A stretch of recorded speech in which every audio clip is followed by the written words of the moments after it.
Les amis, bonjour. Harry Mariette, expert en Krav Maga. Aujourd'hui, on va parler du couteau.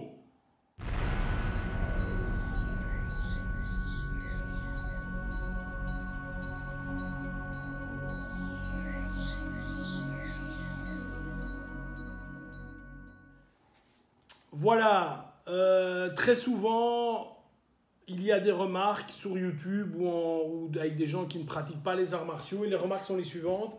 Elles sont de dire, oui, mais si quelqu'un a un couteau, tu ne sauras rien faire. Je ne suis pas d'accord avec ça, mais ok. Je vais d'abord fixer les choses et expliquer, comme j'essaie de le faire toujours, avec des mots et que les gens comprennent. À partir du moment où tu as compris, on peut avancer. Les choses sont les suivantes. Il y a 4 situations au couteau, les amis.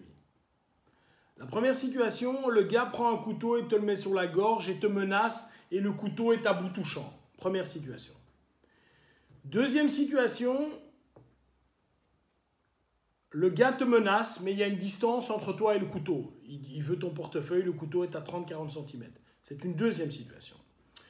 Troisième situation, le gars t'attaque, une attaque franche au couteau. Troisième situation. Quatrième situation, c'est un combat au couteau. Le gars va dans tous les sens avec le couteau et veut te piquer. Je vais essayer d'analyser et d'expliquer un petit peu, surtout un des 4 points aujourd'hui. Les autres, je les reverrai une autre fois. Tout d'abord, si quelqu'un, moi je pars toujours du principe que si quelqu'un se bat avec moi, c'est parce qu'il a de la compétence. Je pense que le gars qui va se battre avec moi est aussi fort que moi. Parce que si fondamentalement je suis plus fort que lui, je ne me bats pas avec lui, les amis. C'est aussi simple que ça. Si c'est un enfant, je ne vais pas me battre avec lui. Si je me bats avec quelqu'un que je considère aussi fort que moi, et que cette personne a en plus un couteau en main et sait s'en servir, je considère, même en étant expert en Krav Maga, que je vais mourir.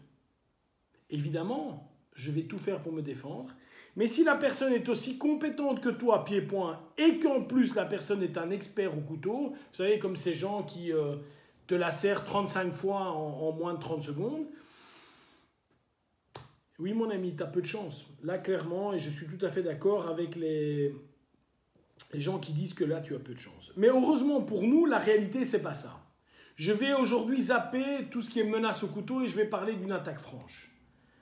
Lorsque tu as des gens qui pratiquent d'autres systèmes, boxe, boxe taille, enfin peu importe les systèmes, ils me disent « Oui, c'est pas possible de bloquer une attaque au couteau ou de défendre une attaque au couteau. » Et je vais leur dire ceci. Si moi je suis en phase 2 et que je suis là et que je leur donne un coup de poing, ils seront bloqués. Je leur donne encore un coup de poing, ils seront bloqués. Si simplement quand je suis là, je leur donne le même coup, mais avec un couteau, qu'est-ce qui a changé?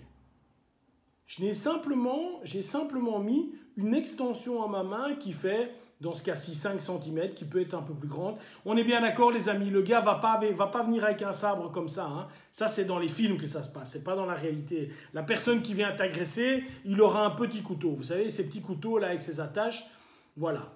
Également, 80% des gens qui ont subi une attaque au couteau déclarent « Je n'ai pas vu l'arme, je n'ai pas vu le couteau ». Donc, à tous les détracteurs qui disent que ce n'est pas possible, je vais leur dire ceci. À partir du moment où on parle d'une attaque, d'une menace, à bout touchant ou non, je vais traiter ça dans une autre capsule, donc je ne vais pas en parler maintenant. Si le gars est un artiste du couteau et commence à faire son zig, zig, zig, zig, zig, évidemment, il va te couper en rondelles. Ça, c'est un big problème. Mais je ne pense pas que ça arrive, ça. Je pense plutôt que tu as le voyou qui, à un moment, sort le couteau et va t'envoyer un coup. Je pense que ça c'est possible. Quelle est la différence entre bloquer ou défendre la main nue, ce que n'importe quelle ceinture bleue de n'importe quel art martial, excusez-moi, va me dire, oui, ça je sais faire. Bloquer un coup de poing, au-dessus, en dessous, je sais faire. Ça je sais faire. Bloquer ou dévier, je sais le faire. Quelle va être la différence si le gars a une lame qui fait, je ne sais pas, 5 ou 10 cm dans la main? Il n'y en a aucune, les amis. Il n'y en a aucune. S'il vous plaît, démystifiez cela et utilisez les 3 règles que je vais vous donner. 1. Dévier. Systématiquement, au moment où j'ai dévié, je vais non seulement dévier ou bloquer l'arme, je vais également contre-attaquer le plus rapidement possible. Si le gars vient en piqué, je vais évidemment défendre. Au même moment, je vais aller donner un coup de poing au niveau de son visage. Dévier ou bloquer, contre-attaquer le plus rapidement possible. Et si c'est possible, mettre mon corps à l'abri en même temps, ou juste après.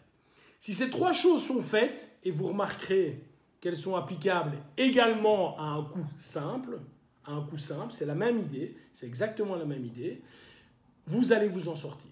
Encore une fois, les amis, je n'imagine pas que je sois quelque part, que quelqu'un se matérialise devant moi avec un couteau et me pique à la gorge. C'est quelque chose que j'imagine pas.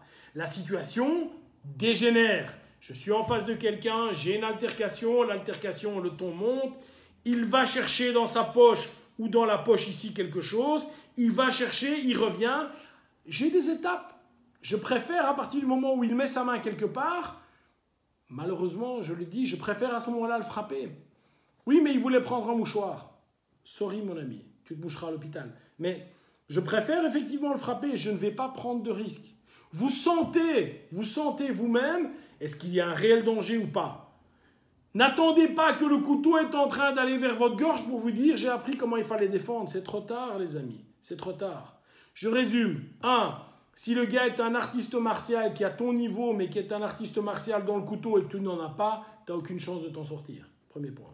2. Si le gars vient te menacer, bout touchant ou bout non touchant, on va traiter ça dans une autre vidéo.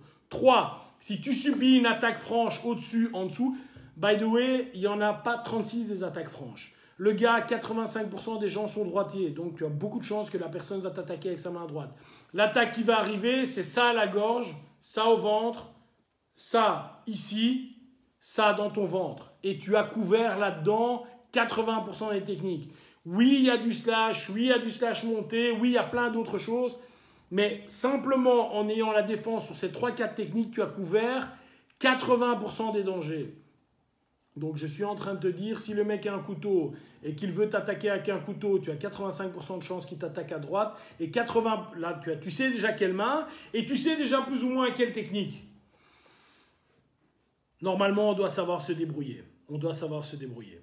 Je rappelle, 1, je dévie, je bloque. 2, je contre-attaque le plus rapidement possible. 3, je mets mon corps à l'abri. 4, je m'enfuis bien sûr. Bye bye.